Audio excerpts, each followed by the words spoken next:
Hello बच्चा लोग, this is Gopal sir and welcome to edu boosters. आज हम लोग डिस्कस करेंगे prevention and control of rat के बारे में, यानी चूहों का रोकथाम। क्योंकि इतनी ज़्यादा पॉपुलेशन इंडिया में और पूरे वर्ल्ड में है, हमने पहले ही बता दिया। इसके पहले वीडियो में आप जाके अगर देखना है तो आई बटन पे क्लिक करें और आपको प्लेलिस्ट मिल जाएगा, पूरा रैट का प्लेलिस्ट मिलेगा। आप वहाँ जाके रोडेंट्स के बारे में पूरा नोट्स बनाएं और इसके पहले भी वीडियो पढ़ा है तो आप एंड तक बने रहें, वहाँ आपको एंड कार्ड पे मिल जाएगा। आप पूरे क्लास के प्लेलिस्ट देख सकते हैं। तो इसको हम जरा जान लेते हैं बच्चा कि प्रिवेंशन एंड कंट्रोल, भाई इसकी इतनी पॉपुलेशन है पूरे वर्ल्ड में, अगर इसको नहीं रोका गया तो ये लगभग क्या होता है कि 1 हेक्टेयर खेत में अगर देखा जाए तो 50 किलो से 1 क्विंटल तक गेहूं को नुकसान कर सकते हैं। गेहूं की फसल अगर है तो वहाँ पे बहुत ज़्यादा हानि पहुँचाते हैं।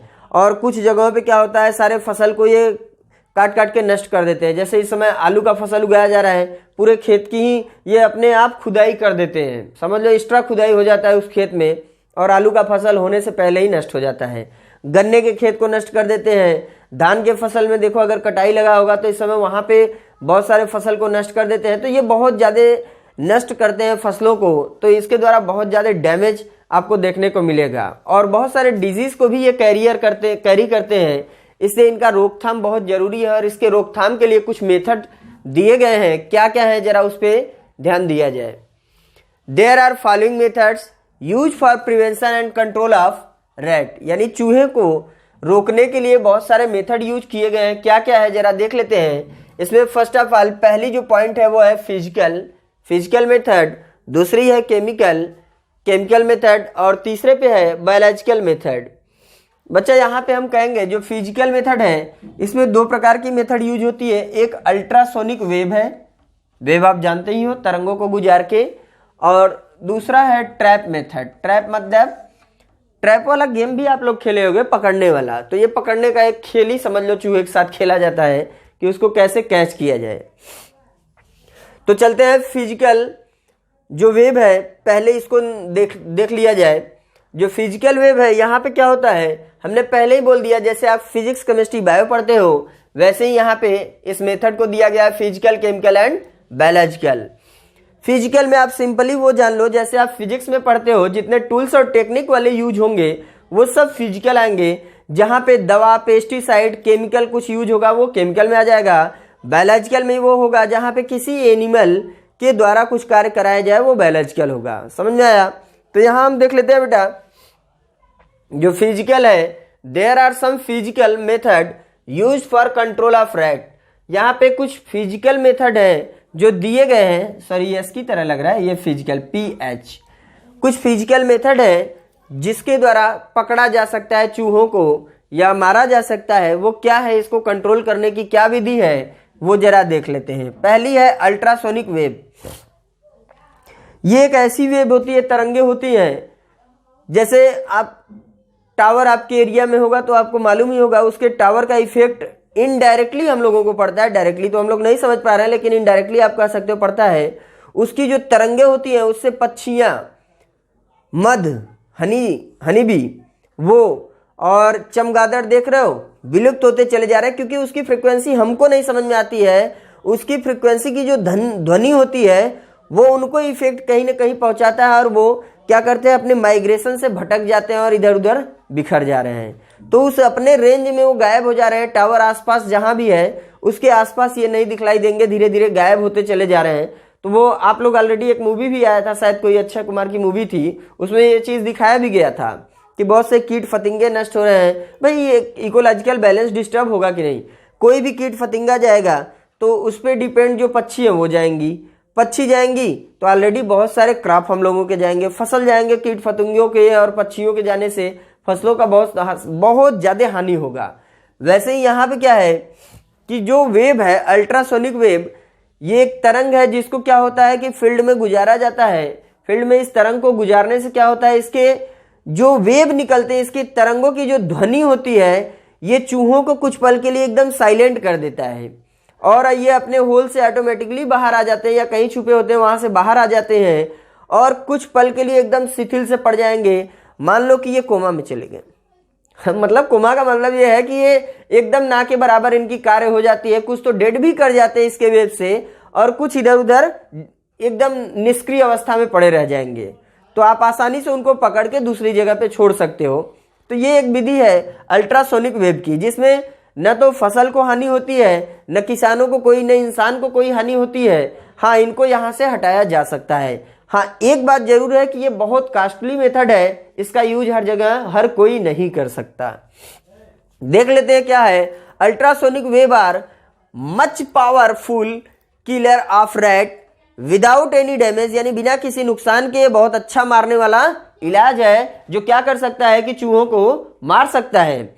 चलते हैं नेक्स्ट पॉइंट की तरफ। टू ह्यूमन, यानी ह्यूमन बीइंग के लिए ये बहुत ही अच्छा यूजफुल मेथड है जो अल्ट्रासोनिक वेव को गुजार के किया जाता है। The wide use of ultrasonic wave is the field is under, ध्यान देना बेटा यहां से, the wide use of ultrasonic wave in the field is under investigation specially with reference, यानी ये एक ऐसा मेथड है जिससे ये कहीं भी हो वो आसानी से निकल जाएंगे।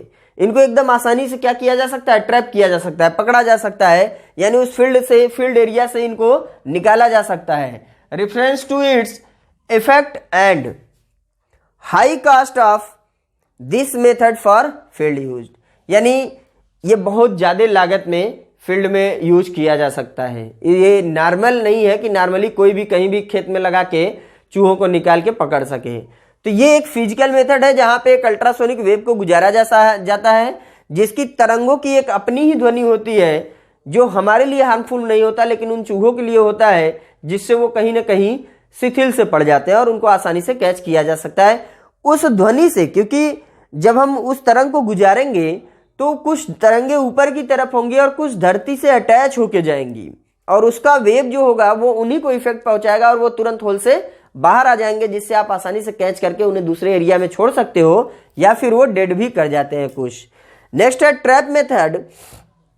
ट्रैप बहुत पुराना मेथड है, ये तो आप लोग भी घर में देखे होंगे और आसानी से देखने को भी मिल जाता है, तो जरा इसको देख लिया जाए। This is an old method to catch the rat, यानी ये चूहों को पकड़ने का एक ओल्ड मेथड है। बाई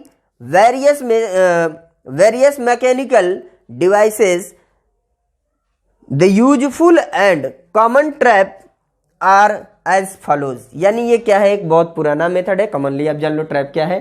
ट्रैप मतलब होता है पकड़ना, और पकड़ने की विधि में कई चीजें आ जाती हैं। अब यहाँ पे क्या हो सकता है कि हम लोग ये देखते हैं कि ट्रैप में कौन कौन से डिवाइसेस को यूज करते हैं, कैसे इसको पकड़ा जा सकता है। तो यहाँ पे दो डिवाइसेस दिए हुए हैं। एक है एरो ट्रैप, जिसको बम्बू बो बोला जाता है, यानी वो बांस के बने होते हैं, वो तीर धनुष की तरह मान लो एरो ट्रैप। और दूसरा होता है पॉट ट्रैप, तो ये चूहेदानी जिसको बोलते हैं। चलते हैं नेक्स्ट पॉइंट की तरफ बच्चा। तो चलते हैं बच्चा नेक्स्ट पॉइंट की तरफ। एरो ट्रैप आर बम्बू बो, जैसे क्या है, तीर धनुष आप लोग खेले होगे, तो ऐसे तीर धनुष ऐसे होता है, तीर लगा के ऐसे मारते हैं ना, तो वो वाला क्या विधि है कि मान लो यहाँ पे हो गया होल और ये हो गया पूरा फील्ड, तो इसके पास कुछ ऐसा सेटिंग किया जाता है कुछ इस ढंग से ऐसे करके, और इसमें लगा दिया जाएगा तीर कि जो ही ये चूहा आएगा ये हिलेगा और ये तीर सटाक से उसको मारेगा और ये किल। तो यही वाली विधि है और कुछ इसमें एक्स्ट्रा नहीं है बेटा।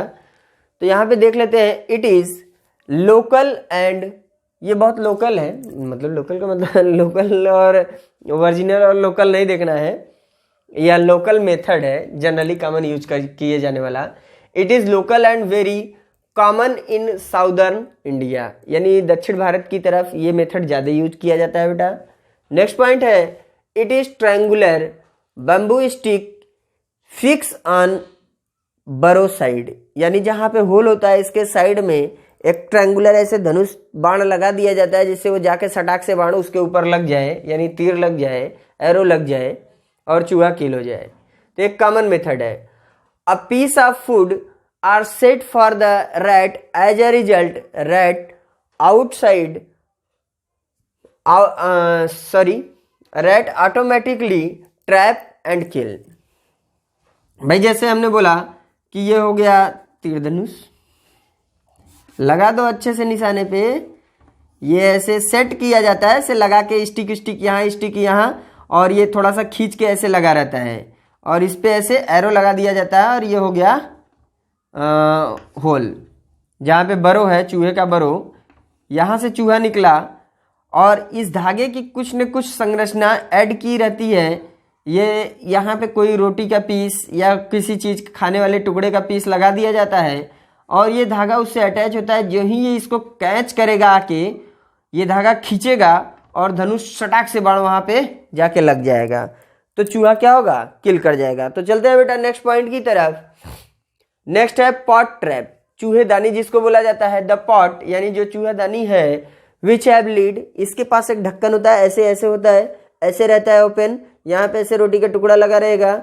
जो ही चूहा एंट्री करेगा, ये तो हम लोग देखे इसलिए हम बता दे रहे हैं अच्छे से, वो वाला हम देखे नहीं है लेकिन मेथड यूज किए हुए, यूज करने का मतलब बुक में हमने पढ़ा है, डायग्राम के विधि से देखा है, तो हम वो ऐसे बता रहे हैं। ऐसे लटका रहता है, चूहा एंट्री किया, इसको जो ही कैच किया ये सटाक से नीचे की तरफ गिरा और लीड हो गया बंद और चूहा इसी में पैक। कभी कभी चूहा मर भी जाता है और नहीं मरता है तो उसको ले जाके बाहर मार दो या फिर ले जाके छोड़ दो। The pot which have lead यानी ढक्कन होता है। The leader adjust with a rod यानी एक रॉड से, छोटी सी रॉड से एडजस्ट किया रहता है। विच हैव फूड जिसमें फूड, रोटी का टुकड़ा या कुछ भी खाने वाला सामग्री उसको लगा दो। दिस फूड अट्रैक्ट यानी ये जो फूड है अट्रैक्ट करेगा the rat and it come in the pot, और ये क्या करता है, चूहा चला आ जाएगा पॉट के अंदर। Then the lid close the pot, और ये ढक्कन क्या करेगा, क्लोज कर देगा इस पॉट को, चूहेदानी को। एंड ट्रैप द रैट, और चूहे को क्या होगा, पकड़ लेगा आसानी से। तो ये समझ में आ गया होगा बेटा। चलते हैं नेक्स्ट पॉइंट की तरफ जो केमिकल मेथड है। केमिकल मेथड में क्या होता है कि बहुत सारे केमिकल आप लोग घरों पे भी यूज करते हो, जैसे रैट किलर हो गया, और कुछ पॉइजन आते हैं जो लोग छिड़काव करते हैं, फसलों में छिड़काव किया जाता है चूहों को मारने के लिए।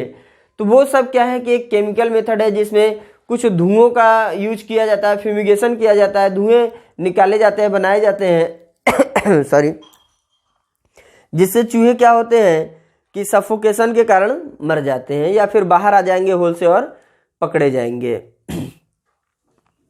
There are following chemical methods, that is fumigation है, जहां पे fumigation of CaCN whole twice है, कैल्शियम आइसोसाइनाइड का यूज किया जाता है, carbon monoxide, carbon dioxide sorry, इन गैसेस का यूज करके चूहे को पकड़ा जा सकता है, पकड़ के दूसरी जगह पे छोड़ा जा सकता है, या फिर कभी कभी दम घुटने से वो डेड भी कर जाते हैं। यूज ऑफ या यूजेज ऑफ रोडेंटिसाइड्स यानी चूहों को मारने वाली साइड्स ही रोडेंटिसाइड्स हो गया। That is arsenic toxoid BaCO3 है, फिर जिंक फॉस्फेट है, और अदर केमिकल्स हैं जो आप यूज कर सकते हो, जैसे रेड किलर हो गया, पॉइजन हो गया, रेड पॉइजन हो गया।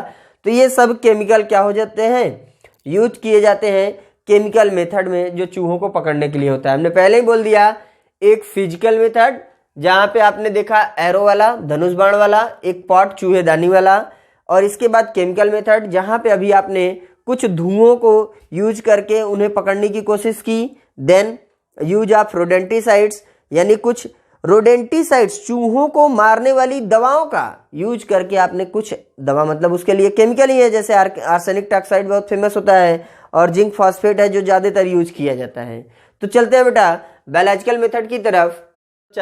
बायोलॉजिकल मेथड की तरफ, बायोलॉजिकल का मतलब ही हो गया जहाँ पे जीव जंतु से बात की जाए, आई मीन जहाँ पे जीवों से संबंध हो, पेड़ पौधे जानवर, इससे कोई संबंध हो, तो यहाँ नेचुरल मेथड ही यूज किया जाता है बायोलॉजिकल मेथड में। In biological method some natural enemies are use that, यानी यहाँ पे बायोलॉजिकल मेथड में क्या होता है, कुछ इसके जो प्राकृतिक शत्रु होते हैं जो इसको देख के ही चिढ़ जाते हैं, ऑलरेडी आपका कपड़ा काट दे तो आप भी नेचुरल एनिमीज बन जाओगे। वो तो कहने की बात है कि कौन बनेगा कौन नहीं, तो यहाँ कौन बनेगा करोड़पति नहीं, कौन बनेगा एनिमीज चल रहा है। तो भाई जिसको इससे फायदा या नुकसान है वही कुछ करेगा। In biological method some natural enemies are used, that is house pet like. भाई एक होता है पेट, एक होता है डोमेस्टिक। जरा डिफरेंस हमारे कमेंट बॉक्स में जाके जरूर दें तो, कि पेट एनिमल क्या है, डोमेस्टिक एनिमल क्या है, इसमें डिफरेंस हमको जरा बताएं। तो चलते हैं, house pet like dog, cat, then उसके बाद आता है, सॉरी जरा फैन ऑन कर ले तो, देन इसके बाद आता है द स्नेक। भाई आप लोग जानते हो कि ये जो कुत्ते बिल्ली हैं ये बहुत बड़े शत्रु ऑलरेडी होते हैं, किसके? चूहों के। चूहे तो बेचारे वैसे भी छुप के रहते हैं, अगर गलती से चूहे बिल्ली वाला तो खेल भी आप जानते हो, Tom and Jerry. Tom and Jerry cartoon भी बड़ा फेमस था इसी वजह से, क्योंकि यहाँ पे उन्हीं का खेल चलता है। भाई बिल्ली को देख के, कुत्तों को देख के ये चूहे छुप ही जाते हैं, तो ऑलरेडी वहाँ कैरेक्टर उनका है कि वो नेचुरल एनिमी है। और एक एनिमी है जैसे स्नेक है, are also enemies of rat. तो ऐसा तो है नहीं कि हम इनका छिड़काव करेंगे फसलों में या जहाँ पे ज़्यादा इनकी नंबर होगी, लेकिन होता क्या है बच्चा कि जैसे डॉग है, कैट है, स्नैक्स है, तो कुछ ऐसे जानवरों का वो किया जाता है कि छोड़ देते हैं ले जाके अपने फसलों के पास या खेतों के पास या आसपास रख देते हैं घरों में। जैसे कभी आपके घर में बिल्ली तंग कर दे, चूहा तंग कर दे, दरवाजा खोल के 2 दिन रख दो, देखो आराम से, आपको प्रॉब्लम नहीं होगा, वो खुद ही सब काम खाली कर देगा। तो वही चीज़ क्या होता है कि ऐसे जगहों पे बिल्ली और कुत्तों को ले जाके छोड़ा जाता है, जिससे क्या होता है कि चूहे खत्म हो जाते हैं, ये लोग ऑलरेडी उनको खत्म कर देंगे। तो ये बायोलॉजिकल मेथड बहुत सस्ता और अच्छा और टिकाऊ होता है, सस्ता, अच्छा और टिकाऊ भी होता है, इसको यूज करो। लेकिन ये वाला आप लोग मत यूज करने लगना, ऐसा ना हो कि कहीं सर्प दिख जाए, आप पकड़ के लाओ मेरे घर में चल, उधर बहुत सारे चूहे हैं, तो ऐसा गलती मत करना, नहीं चूहे के बदले घर में से और कोई खाली होने लगेगा। तो सिर्फ और सिर्फ ये मेथड थोड़ा ज़्यादा बेटर है। और ऐसा भी मेथड मत लगा लेना जहाँ पे बिल्ली को आप पहचानते भी नहीं और पकड़ने चले गए, तो उसके बदले 20 इंजेक्शन आपको लगवाना पड़ जाएगा ऊपर से, तो चूहे के बदले आपकी बारी आने लगेगी। सो प्लीज़ ऐसा आप लोग हरकत मत करिएगा, वो जो इसके स्पेशलिस्ट होते हैं वही ये सब करते हैं। फिर चलते हैं जो मेन यहाँ एग्जाम में भी कुछ चीज़ें पूछी जाती हैं, जैसे पिछली बार एग्जाम में आया ही था, अभी लॉकडाउन के एग्जाम में आया था, तो वहाँ पे आया था डैमेज कॉज्ड बाय रैट। तो डैमेज कॉज्ड बाय रैट में जो है रैट कॉमनली, यानी ये डैमेज किस किस चीज़ को नुकसान पहुँचाते हैं। बेटा एक चीज़ बता दें, आप लोग ये जान लो कि जो फसलों को नुकसान होता है बहुत ज़्यादा मात्रा में चूहों से होता है। पहले तो फसलों को नुकसान करेंगे, दूसरे पे क्या हो गया कि घर की जो दीवार है इसके किनारे किनारे पे, दीवार के किनारे किनारे के आसपास देखोगे तो ये चूहे क्या करते हैं, खुदाई कर देंगे। भाई और चारों तरफ तो बहुत मजबूती से बना होता है, अगर फर्श पक्का है तो कोई चांस ही नहीं है, लेकिन किनारों पे कभी कभी क्या होता है, पानी के रिसाव से जगह बन जाता है और ये अपना स्पेस बना लेते हैं। और कुछ पुराने मकानों में, ओल्ड बिल्डिंग्स में आप देखोगे कि किनारे पे ये अपना जगह बना के होल करते चले जाते हैं, और जो बेसमेंट होती है घर की, जो बेस बॉडी है यानी नींव जिसको बोला जाता है, उसके आसपास ये पूरा खोखला कर देते हैं, जिससे मकान को ढहने का चांस होता है, गिरने का भी चांस होता है, या उधर के दीवार को ये डैमेज कर देते हैं, दीवार भी इधर उधर टेढ़ा बड़ा हो सकता है या गिर सकता है। तो ऐसे खतरे आ सकते हैं, इन चूहों की वजह से बहुत सारी परेशानी हो जाती है। नेक्स्ट क्या है कि जो जैसे घरों में या फिर कहीं गोदाम में अनाज को स्टोर करके रखा गया है, तो वहाँ भी ये चूहे बहुत ज़्यादा मात्रा में जाके प्रॉब्लम क्रिएट कर देते हैं, और बहुत ज़्यादा अनाज, यहाँ तक कि 2-2, 2.5-2.5, 3-3 किलो, 2 से लेके 5 किलो तक अनाज ये खींच के अपने होल में ले जाके रख लेते हैं, खाने के लिए स्टोर कर लेते हैं। तो ये प्रॉब्लम अगर एक चूहा कर रहा है तो वहाँ 100 चूहे होंगे, और 100 गुणे 500 कर दो, अब सोचो कितना किलो ले जाके ये रख रहे हैं, 5 क्विंटल के करीब ये अंदर घुसा दे रहे हैं अगर 100 चूहे हैं। तो ऐसे हर जगह पे इतने चूहे अगर हैं तो ये कितने अनाज का नुकसान 1-2 दिन में कर सकते हैं, ये आप सोच सकते हो। इसलिए इनको हटाना ही जरूरी है, नहीं तो पॉपुलेशन ज़्यादा बढ़ेगा, ज़्यादा प्रॉब्लम क्रिएट करेंगे। इसके बाद है बेटा कि एक डिजीज कैरियर भी होते हैं, यानी बीमारी के बहुत बड़े वाहक होते हैं ये लेके चलने के लिए। चलते हैं जरा, अब इसके पॉइंट को हम रीड कर देते हैं। Rat commonly feed all the type of food material, यानी ये सभी प्रकार के भोज्य पदार्थों को खाता है या यूज करता है, सॉरी, दैट इज ग्रेन्स, अनाज को खाता है, फ्रूट खाता है ग्रेन्स खाता है, फ्रूट खाता है, वेजिटेबल्स खाता है, फिश खाता है, फिश प्रोडक्ट यानी मछली बड़ी तेजी से खाता है, फ्राई करके दोगे तो और अच्छे से खाएगा। फिर फिश प्रोडक्ट है। देन आता है बट दे प्रीफर, यानी ये प्रीफर करता है फ्रेश एंड क्लीन, यानी मछली देना तो कल का परसों का मत देना, ताजा बना के रखो, चूहे आएंगे खाएंगे, फ्रेश वाली बात हो रही है। Fresh and clean food, some have taste pattern very much similar to human being, यानी ये सब ज़्यादातर प्रीफर करते हैं, जैसे हम लोगों को ताज़ा भोज्य पदार्थ चाहिए वैसे ताज़ा इनको भी चाहिए, और इनकी जो सिमिलरिटी होती है टेस्ट की ह्यूमन बीइंग से ज़्यादातर सिमिलरिटी दिखलाती है। नेक्स्ट पॉइंट क्या है बेटा, द रैट डैमेज क्रॉप, यानी ये फसलों को बहुत ज़्यादा नुकसान पहुंचाते हैं।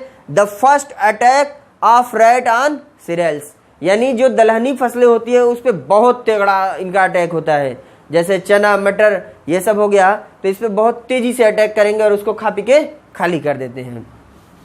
नेक्स्ट है wheat is very much nutritive, यानी इसके लिए बहुत अच्छा पोषक तत्व होता है गेहूं, यानी कि ये भी साइंटिस्ट से कम नहीं है, इसको मालूम है कि गेहूं हमारे लिए बहुत बढ़िया पोषक तत्व है, इसी को खाओ। कहने का मतलब तो यही हुआ, बट ऐसा नहीं, न्यूट्रिटिव है। और ये क्या करते हैं रैट, देयरफॉर ये ज्यादा से ज्यादा अमाउंट में नुकसान पहुंचाते हैं, डैमेज टू वीट। नेक्स्ट है rat mostly affect wheat crop in Punjab, ज्यादातर ये पंजाब में इफेक्ट पहुंचाते हुए पाए गए। बच्चा समृद्धि अरोरा, अगर आप देख रहे हो तो आपके एरिया में बहुत ज़्यादा चूहों का इफेक्ट है बेटा, तो ये क्या कर रहे हैं कि वहाँ पे बहुत ज़्यादा इफेक्ट पहुँचाते हुए पाए गए। 52 kg यानी 52 kg पर हेक्टेयर ये नुकसान पहुँचा रहे हैं। देन क्या है डैमेज टू बिल्डिंग्स, घरों की बात हमने कर ही ली कि घर पे कैसे इफेक्ट पहुँचा रहे हैं, दीवारों के किनारे पे होल बना देंगे जिससे दीवार को ढहने का चांस हो जाता है। Damage to store food grains, यहाँ पे क्या है बेटा कि ये क्या करते हैं, जो स्टोर किया हुआ फूड मटेरियल है इसको भी ये नुकसान पहुंचा देते हैं। और इससे बचने के लिए एक ही उपाय है बेटा, ये एक नेचुरल मेथड है इससे बचने का। इसमें क्या किया जा सकता है कि आप ऐसा करो कि जिस घर में राशन रखे हो, जिस घर में हमेशा रखते आ रहे हो, वहां से उठा के दूसरे रूम में चेंज कर दो, फिर 15-20 दिन बाद फिर उठा के दूसरे जगह चेंज कर दो, फिर ऐसे ही हर मंथ में इधर से उधर आप घसकाते रहो, देखो चूहे परेशान होके भाग जाएंगे। ये एक नेचुरल मेथड है कि जहाँ पे ये इनको यूज किया जा रहा है, यानी कि जहाँ पे आपके राशन रखे जाते हैं उसको इधर से उधर चेंज करते रहो, एक्सचेंज करो उनके प्लेस को, ये खुद ही परेशान होके चले जाएंगे या भटक जाते हैं। देन क्या है damage to store food grains, ये आपने देख ही लिया। फिर डिजीज कैरियर, तो चलते हैं जरा डिजीज कैरियर पे फोकस करेंगे बेटा। डिजीज स्प्रेड बाय रैट, अब जरा ये देख लेते हैं कि कौन सी बीमारी इस चूहों के द्वारा फैलाई जाती है। हमने बोला डैमेज, तो ये भी एक प्रकार का डैमेज ही है जो इंसानों में ये काज करते हैं, और कुछ पेट एनिमल में ये रैट क्या है बहुत से प्रकार के बीमारियों को फैलाने का कारण बनते हैं। जरा देख लेते हैं rat spread number of disease among human being, यानी ये बहुत सारी बीमारियों को ह्यूमन बीइंग पे फैलाते हैं। एंड डियर पेस्ट, यानी उनके जो पालतू पशु हैं पेट्स पे।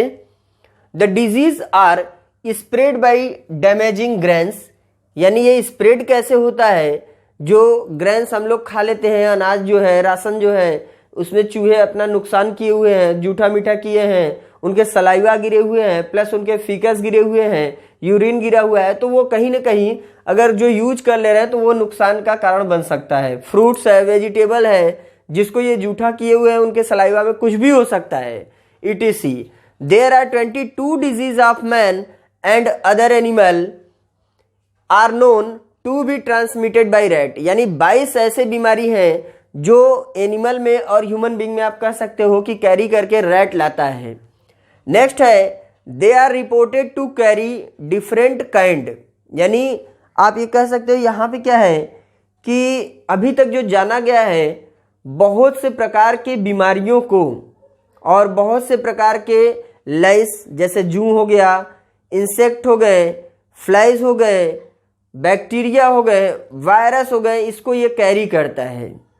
भाई बैक्टीरिया जैसे चूहा है, चूहा के फर हैं, फर पे क्या है कि कोई भी गंदगी चारों तरफ से ये घूम रहा है, भाई हर जगह ये घूम रहा है ना, तो उसके ऊपर बहुत सारे बैक्टीरिया भी चिपके हो सकते हैं, वायरस भी हो सकता है, और इसके सलाइवा में भी बहुत सारी चीज़ें हो सकती है, बैक्टीरिया वायरस हो सकते हैं। अगर ये टच करके हमारे राशन के पास या सब्जी के पास या हमारे बने हुए फूड मटेरियल के पास से गुजरा, उसके फर टच हो गए, तो वो कहीं ना कहीं बैक्टीरिया वायरस को वहाँ छोड़ देगा।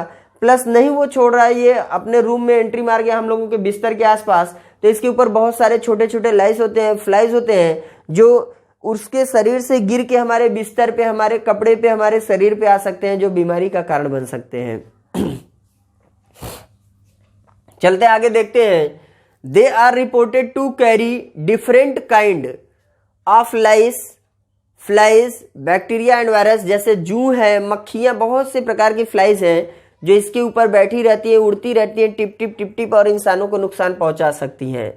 It also carry different type of, अब ये इतना ही नहीं, इसके ऊपर बहुत से प्रकार के प्रोटोजोअन्स भी हो सकते हैं, फंजी भी हो सकता है, फंगस। भाई रोटी है, खराब हो गया है, दाल खराब हो गया, चूहे थोड़ी ना देख रहे हैं कि अच्छा है कि खराब है, उसके पास गए, सट गए, खाए पिए, निकल लिए। सॉरी। अब हुआ क्या कि वो फंगस उनके चारों तरफ बॉडी पे लगा हुआ है और वो हमारे बिस्तर पे कूद के आ गए, या फिर हमारे कपड़े से टच में आ गए, या हमारे हाथ पैर से संपर्क में आए, और वो हो सकता है पॉइजनस फंगस रहा हो जो हमारे स्किन पे डिजीज काज कर सकता है, या फिर वो उस फंगल वाले मटेरियल को छू के किसी खाने वाले पदार्थ को छू दिया और हमने न देखते हुए उसे खा लिया, तो फिर वहां से वो फंगल हमारे अंदर आ सकता है, तो बहुत सारी बीमारी को फैला सकता है। तो ये यहाँ पे कैरी करते हैं, सिर्फ उतने को ही नहीं, प्रोटोजोआ को भी कैरी करते हैं, फंजाई को भी कैरी करते हैं जो फंगस होता है, निमेटोड्स होते हैं, आर्थ्रोपोड होते हैं जिसमें मक्खियां आती हैं, आर्थ्रोपोड यानी बहुत सारे जॉइंटेड लेग्स वाले छोटे छोटे फ्लाइज भी इसके ऊपर आ जाते हैं, जू इसी में आता है।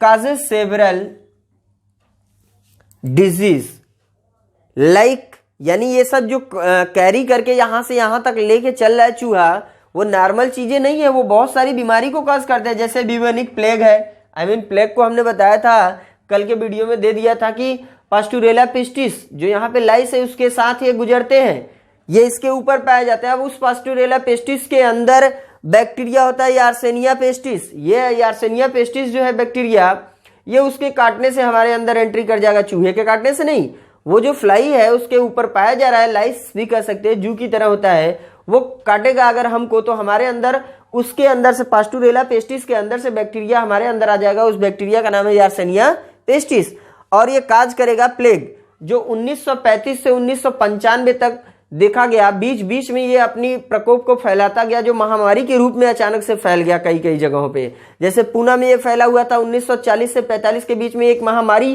की तरह फैल गया और बहुत से लोगों को ये ऑन द स्पॉट एक एक एरिया साफ करता चला गया। तो ऐसे 1935 से लेकर 95 तक ये इसका प्रकोप ऑलरेडी जारी रहा। धीरे धीरे इसके ट्रीटमेंट चालू है और ये कम हो गया, नहीं तो ये बहुत बड़ी महामारी थी। जैसे आज के टाइम में कोरोना है, वैसे वो भी रहा करता था। देन क्या है, फीवर है, चूहे के काटने से भी बहुत सारे फीवर होते हैं, इसके जूठे खाने से यानी इसके सलाइवा वलाइवा से भी बहुत सारे फीवर हो जाते हैं। जांडिस है यानी गंदगी अगर ये करेंगे तो जांडिस होगा ही होगा। फिर रेड बाइट फीवर है, चूहे के काटने से भी फीवर होता है। जैसे बॉम्बे में बीच में फैला हुआ था 92 के समथिंग, 92 से 93 के बीच में बॉम्बे में बहुत ज्यादा चूहों का आतंक आ गया था जो काट लेते थे और बहुत से इंसान मर भी गए, जिसके कारण बहुत भयंकर सा फीवर हो जाता था, मस्तिष्क ज्वर भी होने लगा था। सॉरी। एंड फूड पॉइजनिंग, अरे भाई भोजन को ये जूठा करेंगे, इनके अंदर सलाइवा में ये सारे कैरी करने वाले प्रोटोजोआन है, बैक्टीरिया है, वायरस है, हो सकता है सलाइवा में कुछ रहा हो और ये जाएगा हमारे फूड के सोर्सेज में, और उस फूड मटेरियल को या वाटर को हम इंगल्फ करेंगे तो हमारे अंदर बहुत से प्रकार की बीमारी आएगी, जरूर आएगी। ठीक है, आई होप आप लोगों को ये पूरा वीडियो बहुत अच्छा लगा होगा और एकदम क्लियर हो गया होगा। बेटा नए हैं तो प्लीज सब्सक्राइब करिए, लाइक का बटन जरूर प्रेस कर दें, एंड क्या सबको शेयर करिए, जितने लोगों को शेयर कर सकते हैं प्लीज शेयर करिए अगर आपको डेली वीडियो चाहिए, क्योंकि हम आप लोगों के साथ हमेशा जुड़े रहेंगे और हमेशा आपको एक वीडियो डेली देंगे और पूरा क्लास कंप्लीट करेंगे बेटा। और जिस भी यूनिवर्सिटी के आप हो, पूरे इंडिया में सिलेबस चलेगा, टेंशन ना लो। बस कहीं फर्स्ट ईयर का थर्ड ईयर में, थर्ड ईयर का फर्स्ट ईयर में हो सकता है, लेकिन ये सिलेबस पूरे इंडिया का है। क्लियर है? ध्यान देना, हमारे यहाँ जो फर्स्ट ईयर, जैसे हम यूपी में पढ़ा रहे हैं, यूपी का ये सिलेबस है। पर्टिकुलर बच्चे पूछ रहे हैं ना, हाँ ये यूपी का सिलेबस है, यूपी के लिए है, लेकिन आपको बता दें यहाँ अगर ये थर्ड ईयर में है तो कहीं हो सकता है ये फर्स्ट ईयर में चलता हो। जहां हो सकता है फर्स्ट ईयर में वो चलता हो, कहीं वो सेकेंड ईयर में चलेगा। पूरे स्टेट में इंडिया के ऐसे ही ये सिलेबस पूरा रन कर रहा है। क्यों? क्योंकि जब आप BHU, Delhi university, Allahabad university का एग्जाम आप देने आते हो तो पूरे इंडिया से वहां बच्चे आते हैं। MSc का एंट्रेंस आप देने आओगे तो पूरे इंडिया के बच्चे आएंगे। सिलेबस क्या अलग रहेगा तो कैसे MSc का एंट्रेंस दोगे? क्लियर? सॉरी बेटा। सो प्लीज सब्सक्राइब करिए चैनल को और जितना हो सकता है शेयर करें, लाइक दबा के जाए। Thank you for watching my video.